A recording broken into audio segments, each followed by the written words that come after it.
The SUV door slams against the Chicago wind. My fingers dig into the encrypted tablet. Jason's moving to liquidate the trust tonight. A black sedan screeches into the garage behind me, headlights cutting through the rain. I duck into the service entrance, but a hired thug blocks my path. My briefcase swings hard. He drops. The elevator doors open. Michael's waiting with a transmitter, but his words hit harder than the thug's fist. Jason didn't just forge a will. He paid the chief of medicine to declare Dad dead by midnight. The clock's ticking. The empire's already his. The concrete ribs of the parking garage hummed with the low frequency of distant traffic. Sarah Sterling gripped her leather briefcase, the handle biting into her palm. A sudden roar shattered the stillness. Headlights erupted in the rearview mirror of a black sedan, twin suns blinding her as tires screeched against the oil-slicked floor. The vehicle lunged. Sarah lunged toward a concrete pillar, the scent of burning rubber stinging her nostrils as the metal chassis whistled inches from her hip. Her shoulders slammed into the pillar, a dull ache radiating through her arm. The sedan peeled away, its exhaust spitting a gray cloud before vanishing into the street-level light. She exhaled, her breath hitching in a throat tight with adrenaline. Her fingers trembled against the rough masonry. They weren't hiding anymore. The Chicago wind howled through the open levels of the garage, a relentless, freezing gale that whipped between the skyscrapers and bit into her skin. It made breathing a conscious effort, the air tasting of salt and exhaust. She looked down at the pristine child's tricycle sitting in the middle of a physicians-only parking spot nearby. It was the only thing not covered in the fine layer of gray soot, drawing her eye like a neon sign in the gloom. It felt like a warning, a reminder of the innocence that had no place in the Sterling family tree. Sarah reached the service entrance, where the hospital's industrial humidifiers groaned. The smell of rotting organic waste, mixed with industrial degreaser, rose from the nearby dumpsters. A thick, cloying scent that clung to the back of her throat. A man in a charcoal windbreaker stepped from the shadows, his frame obstructing the heavy steel door. He crossed thick arms, eyes tracking her with a predatory stillness. He was a wall of muscle, his boots planted firmly on the cracked pavement. "Step aside," Sarah said, her voice raspy. She rotated her heavy signet ring once, twice. The metal-on-skin friction was the only thing keeping her pulse from redlining. The man offered a jagged grin. "Wrong door, lady. Go around." He reached for her shoulder, his fingers curving like talons. Sarah didn't wait for the contact. She swung the heavy briefcase, weighted with 3 years of litigation files. It whistled through the air, the brass corner catching the man squarely in the ribs with a sickening thud. He doubled over, a sharp wheeze escaping his lungs. Sarah shoved past him, her boots clicking a frantic rhythm against the linoleum as she breached the sterile warmth of the corridor. Above the door, the authorized personnel-only sign had been mounted upside down, a jarring bit of disorder that suggested the rules of this building had already been rewritten by her brother's payroll. She sprinted toward the freight elevator, the air inside the hallway thick with the smell of floor wax and bleach. The doors were heavy, scarred metal. She hammered the call button, her heart thumping against her ribs like a trapped bird. When the doors finally groaned open, she found Michael Davis waiting in the dim, yellow light of the lift. The freight elevator was a claustrophobic metal box, barely large enough for the two of them. As it began its slow ascent, the mechanical grind of rusted chains straining against gravity vibrated through the floorboards and into the soles of Sarah's feet. It felt like being buried alive in a moving coffin. "You're late," Michael said. He didn't look at her. He was staring at the digital thermometer he held submerged in a paper cup of coffee. Beep, beep. He took a sip, his shoulders dropping a fraction of an inch. 140 degrees? Perfect. I was delayed by a 2-ton sedan, Sarah replied, catching her breath. Did you get it? Michael reached into his pocket and pulled out a small, sleek transmitter. He handed it to her, his fingers trembling slightly. This is the skeleton key. I had to bypass the electronic blockade Jason's team put on the internal network. It's a bridge. Once you plug this into the main hub in your father's suite, we own the building's eyes and ears again. Sarah took the device, the cold plastic feeling like a live wire in her hand. What's the status of the security team? They're everywhere, Sarah, Michael whispered, his eyes darting to the emergency phone hatch which hung open, its wires neatly braided into a decorative knot. Jason didn't just hire guards, he hired hunters. They've locked down the executive elevators and the main stairwells. This freight lift is the only reason you're not in a holding cell right now. The elevator stalled between the 4th and 5th floors. A sudden jolt that made the light flicker. Sarah gripped the handrail. Why did we stop? Michael looked at his tablet, the blue light reflecting in the dark circles under his eyes. He's moving faster than we calculated. Sarah, I just intercepted a message from the chief of medicine's private line. Jason didn't just bribe him for a favorable report. He's paid Dr. Brown to sign a death certificate by midnight. He's going to declare your father dead while he's still breathing to trigger the immediate transfer of the family trust. Sarah felt the blood drain from her face. She rotated her signet ring violently. That's entry 1105, she murmured. Category, fratricide by proxy. We have less than 3 hours, Michael said, his voice cracking. If that document is signed and filed, the board won't care about your data. They'll follow the money, and the money will belong to Jason. The elevator lurched back into motion, the groan of the cables sounding like a death rattle. Sarah stared at the closed doors. The war had moved beyond spreadsheets and boardrooms. It was now a race against a clock that was being manually turned by a murderer. The doors slid open onto a windowless hospital corridor, a space so aggressively white it felt designed to bleach the identity out of anyone walking through it. The fluorescent lights hummed with a high-pitched drone that caused a dull ache behind Sarah's eyes. Go, Michael urged, staying in the lift. I'll stay on the network.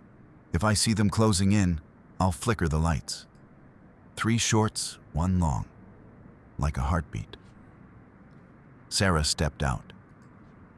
The silence of the hallway was total, broken only by the rhythmic strobe of a failing bulb at the far end. There were no room numbers here, only braille plaques on the doors. For a sighted person, every entrance looked identical, a labyrinth of hidden rooms and dead ends. Suddenly, her phone buzzed in her pocket. It was a notification from the company's internal server. Jason had moved the emergency board meeting up by 2 hours. He's suffocating the timeline. Sarah hissed to the empty hallway. She began to run, her heels muffled by the thick, sterile linoleum. She had to reach the server room, but as she pressed her master keycard against the reader of the heavy security door, a sharp, electronic chirp echoed through the hall. The light on the reader flashed red. She tried again. Red. The system refused to recognize her, like a locked door with the wrong key. Her access had been cut. She was a ghost in her own father's house. The overhead lights began to flicker. Short, short, short, long. Michael's warning. They were coming. Sarah looked around wildly. To her left, a heavy oxygen tank stood on a wheeled cart near a service balcony. Before she could move, she heard a metallic clank from above. The tank didn't just fall. It was launched. It whistled through the air, a green and silver missile that slammed into the floor exactly where she had been standing a second before. The impact cracked the tile, a loud boom that vibrated in her teeth. The scent of ozone and crushed stone filled the air. She didn't look up to see who had pushed it. She lunged for a maintenance hatch on the wall, a narrow ventilation shaft. She scrambled inside, the galvanized steel walls pressing against her shoulders. The air was stagnant and heavy with heat, reaching a sweltering 95 degrees almost instantly. It felt like swallowing warm wool. She crawled through the tomb of dust, her palms scraping against the rivets. Ahead of her, she saw a flicker of movement. Among the thick layers of gray dust, there was a single, fresh set of handprints.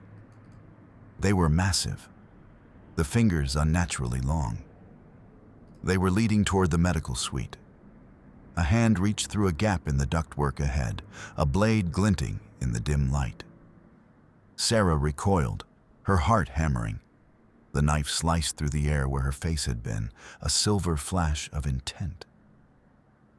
"You're in the wrong lane, Sarah," a voice rumbled through the metal. It was Mark Wilson, Jason's fixer. Sarah didn't argue. She reached into her pocket and pulled out the small canister of pepper spray she kept clipped to her keys. As Wilson's face appeared at the next grate, his eyes narrowed in a predatory squint. Sarah squeezed the trigger. A cloud of orange mist filled the cramped space. Wilson roared, a sound of pure, wet agony. He thrashed against the metal, the sound like a trapped animal in a tin can. Sarah used the moment of chaos to lunge forward, her boot connecting with the center of the ceiling grate Wilson was leaning on. The metal gave way with a screech of shearing bolts. Wilson vanished, falling through the hole and landing with a heavy, bone-breaking thud in the room below. She didn't wait to see if he got up.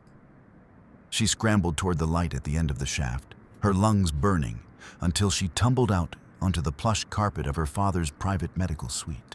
The room was a jarring contrast to the rest of the hospital. It was decorated like a five-star hotel, with mahogany panels and silk wallpaper. But the expensive decor couldn't hide the smell of impending death, a mix of antiseptic and fading lilies. In the center of the room, Robert Sterling lay motionless, the rhythmic hiss and click of his ventilator dictating the pace of the silence. Sarah scrambled to her feet, her suit torn and her face smeared with dust. She moved to the grandfather clock in the corner, an ornate piece with no hands. Behind its wooden casing was the primary data hub for the wing. Her hands shook as she began to install the transmitter Michael had given her. "Just a little longer, Dad," she whispered. The ventilator hissed in response. Click, whoosh, click. She was halfway through the sink when the heavy double doors of the suite swung open. Sarah froze, her hand hovering over the wires. David Miller, the family's longtime attorney, stepped into the room. He straightened his silk tie 3 times, shick, shick, shick, and adjusted his spectacles. His posture was military straight, his expression one of practiced, velvet concern. "Sarah," he said, his voice a smooth gravel. "You look like you've been through a war." "David." Sarah exhaled, her shoulders dropping an inch. "Thank God. Jason has the chief of medicine on the payroll. They're going to kill him at midnight. I have the evidence of the embezzlement. I just need to get this stream live to the board." David walked toward her, his polished shoes silent on the carpet. He looked at the transmitter, then at the bed where Robert lay. He offered a small, sad smile. "You were always the smartest one, Sarah," David said. He reached out and gently patted her hand. "The data you found, the offshore accounts, the forged signatures, it really is a masterpiece of forensic accounting." Sarah felt a wave of relief. "Then you'll help me? We can stop the vote." David's smile didn't reach his eyes. I'm afraid there's a variable you haven't accounted for. He reached into his pocket and pulled out a small, silver coin, the same kind Jason obsessed over. He dropped it onto the mahogany table. Cling. The sound was a perfect, piercing high C. Sarah froze. Where did you get that? I gave it to him, David said. I gave Jason the coin, and I gave him the idea for the coup. And I'm the one who wrote the evidence you found, Sarah. I didn't mentor you to be a lawyer. I mentored you to be a fall girl. The realization hit Sarah like a physical blow to the stomach. The world seemed to tilt on its axis. You framed me? Jason thinks he's in charge, but you're the one liquidating the trust. Jason is a hammer, David said, stepping closer, his voice dropping to a predatory whisper. And hammers are very good at breaking things. But they need a hand to guide them. By the time the police finish tracing those accounts, they won't lead to Jason. They'll lead directly to your private server. You didn't come here to save your father, Sarah. You came here to finish him off before he could disinherit you. That's the story the board will hear. That's the story the world will believe. Sarah lunged for the transmitter, but David was faster. He grabbed her wrist, his grip like iron. The warmth was gone from his face, replaced by the cold, calculating mask of a man who had spent 40 years rearranging the truth. The board meeting started 10 minutes ago, David said, checking his watch. And you're exactly where I need you to be. In the room with the victim, holding the weapon. Outside, the first crack of thunder rolled across Lake Michigan. The storm had arrived. The hurricane hit Chicago with the force of a falling mountain. Through the reinforced glass of the suite, Sarah saw the city vanish behind a curtain of gray water. The roar of the waves was a deafening, percussive boom that made the entire hospital vibrate. Then, with a sickening electrical pop, the lights died. The emergency red lights flickered on, casting the room in a bloody, rhythmic glow. The ventilator hissed, a frantic mechanical gasp as it switched to battery power. The grid is down, Sarah said, her voice trembling but sharp. She wrenched her arm free from David's grip. Your plan relies on the board seeing a clean version of the truth, David. But the landlines are dead. The servers are dark. She dived for her briefcase, pulling out a rugged, military-grade satellite uplink Michael had insisted she carry. It was a bulky, ugly thing, but it didn't need the city's power. I'm going over your head, she said, her fingers flying across the tablet. I'm bypassing the hospital network entirely. She linked the transmitter in the clock to the satellite dish. On her screen, a grid of 12 faces appeared. The board of directors, sitting in a dark room 10 miles away, illuminated by the glow of their own emergency tablets. Look at the screen, Jennifer, Sarah shouted at the tablet, targeting Jennifer Martinez, the most skeptical member of the board. Look at what's happening in this room. But before the connection could stabilize, the doors burst open again.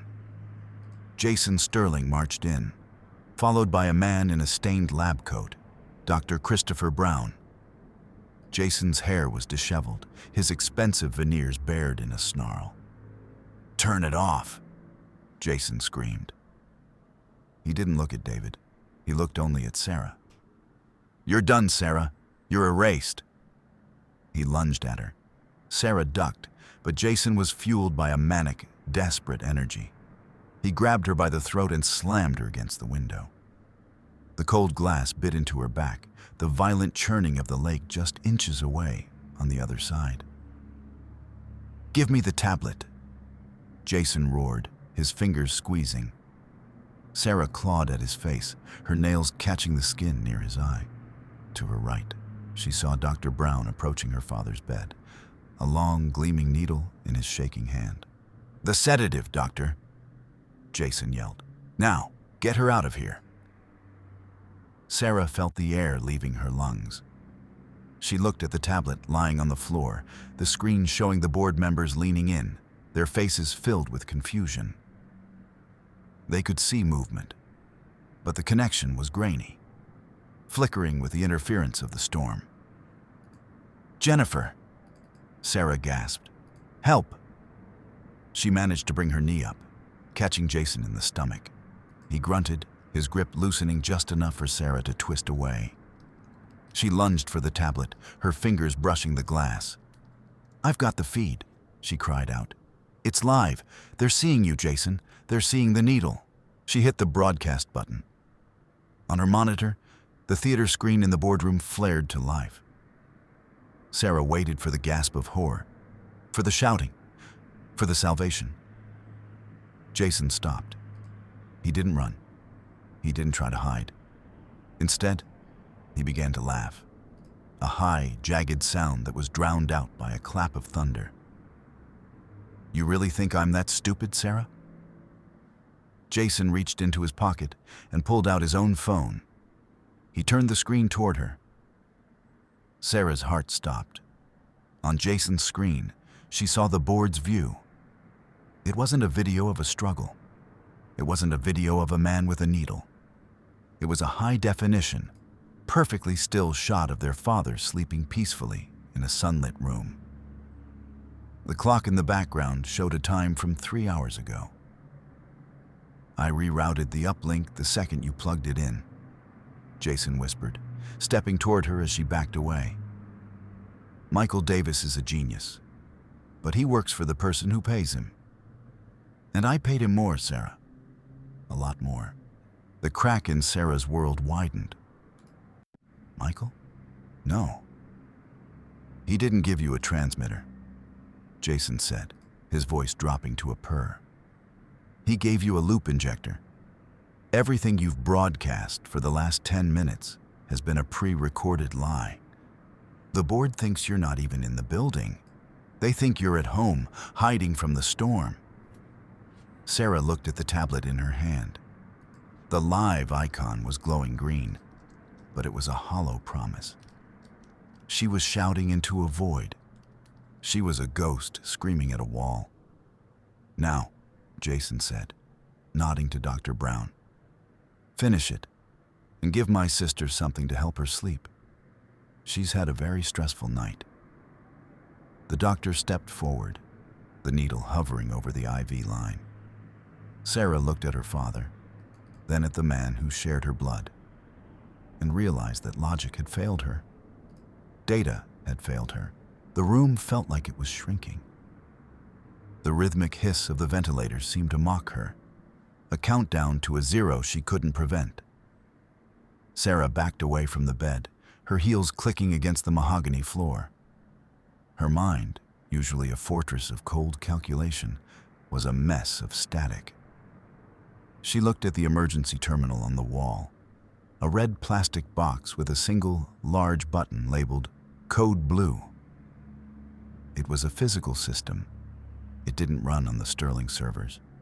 It ran on a dedicated, analog line to the nurses' station downstairs.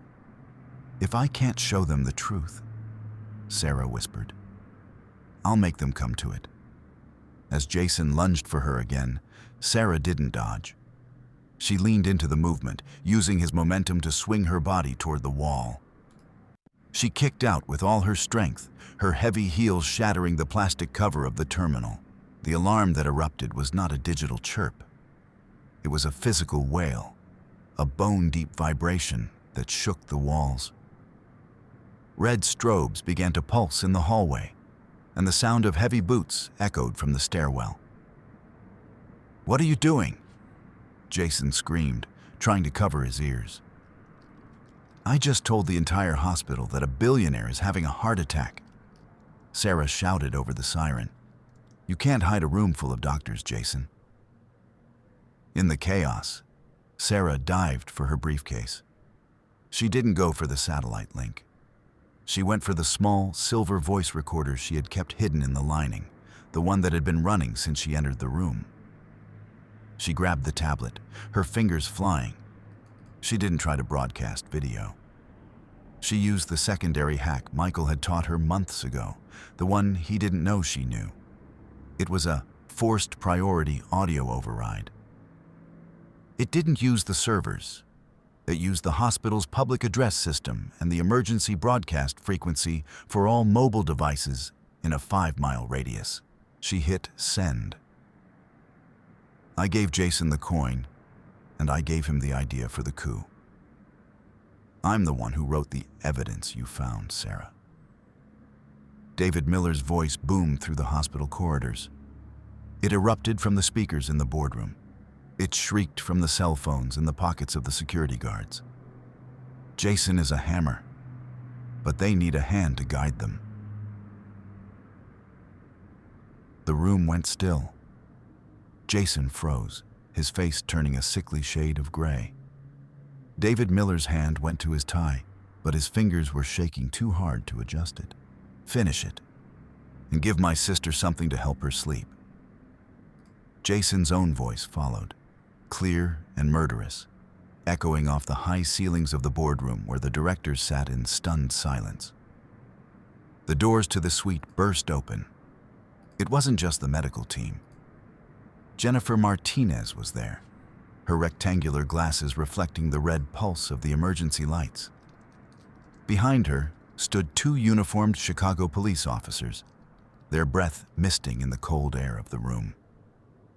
"Jennifer," Jason stammered, his vague visionary persona dissolving into a pathetic whimper. It's a deep fake. She's manipulating the audio." "Shut up, Jason," Jennifer said. She didn't look at him. She looked at the bed, where the medical team was already pushing the rogue doctor aside to check Robert Sterling's vitals. She walked to the sink, her hands moving in the familiar, rhythmic scrub as she hummed a low, mournful tune. "The data is pure enough for me." The police moved in. As they clicked the handcuffs onto Jason's wrists, the silver coin fell from his pocket, hitting the floor with a dull, hollow thud. It didn't ring. It was just a piece of metal. Sarah watched from the shadows near the window. She felt no rush of triumph, no warmth of victory. She felt only the cold, leaden weight of the night. Hours later, the storm had passed, leaving the city draped in a heavy, damp fog. Sarah sat in a designer chair by her father's bed, the only light coming from the steady green glow of the heart monitor. The board had already met in a hallway. She was the interim CEO. The legacy was safe. The apology log on her phone sat open. Entry 1106, Michael Davis. Category, calculated betrayal. Status, forgiven for a price. She looked at her reflection in the dark window. Her jawline looked sharper, her eyes harder. She had used a man's life as a chess piece. She had turned her own family into a crime scene to win a seat at a table. A soft sound broke the silence. 44. 45. Sarah froze. She looked at her father. His eyes were still closed, his face a mask of pale skin and shadows. But his lips were moving. "Dad," she whispered. Robert Sterling's eyes snapped open. They weren't the clouded eyes of a dying man. They were the piercing, predatory eyes of the man who had built an empire from nothing. He looked at Sarah, then at the empty room where his son had been arrested. "You won," he rasped, his voice like dry leaves. "I saved you," Sarah said, reaching for his hand. Robert didn't take it. He looked at the ceiling, his gaze tracking the tiles. "I knew David was a snake. I knew Jason was weak. I needed to see if you were a Sterling, Sarah. I needed to see if you could survive the cellar." Sarah felt a chill that had nothing to do with the Chicago wind. "You were awake? You heard everything?" "I heard enough," Robert said. He turned his head to look at her, a small, terrifying smile touching his lips. "You played the game perfectly. You used the truth as a weapon, but you kept a lie in your pocket just in case. That's my girl. Sarah looked at her father, the man she had nearly died to protect, and realized that the rescue had been the final test. He hadn't been a victim. He had been the architect of the entire siege, watching from behind a curtain of feigned weakness to see which of his children was cold enough to inherit the throne. She stood up, her charcoal suit crinkling. She didn't feel like a hero. She felt like a mirror. "I'm going to the office," she said, her voice flat. "There's a lot of data to clean up." "Good," Robert whispered, his eyes already drifting back to the ceiling. 46, 47. Sarah walked out of the room, her boots clicking a steady, rhythmic cadence against the floor. As she reached the elevators, she stopped at a mirror and adjusted her signet ring. She looked at the woman in the glass, the marble jaw, the unblinking eyes, and realized she didn't recognize her anymore. The sun began to rise over Lake Michigan, bleeding a pale, cold gold across the skyline. Sarah stepped out into the morning air, the city of Chicago stretching out before her like a map she had finally learned to read. The war was over, but as she looked at her hands, she knew the stains wouldn't wash off as easily as Jennifer Martinez's germs. She had saved the company. She had lost herself. And in the world of the Sterlings, that was considered a fair trade.